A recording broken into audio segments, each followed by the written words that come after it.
তারাবি না পড়লে আপনি গুনাহগার হবেন না, তবে আপনি ফজরের নামাজ না পড়লে আপনি গুনাহগার হবেন।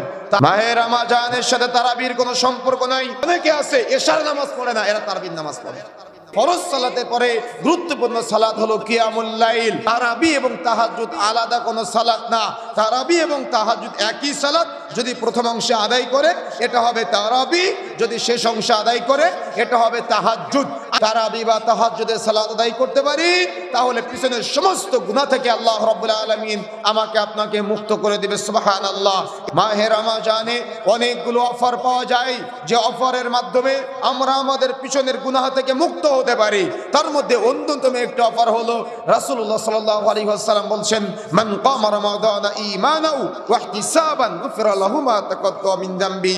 যে ব্যক্তি মাহে রমজানের রাত্রিতে ইবাদত করবে, তার মানে তারাবি বা তাহাজ্জুদের সালাত আদায় করবে, তার পিছনে সমস্ত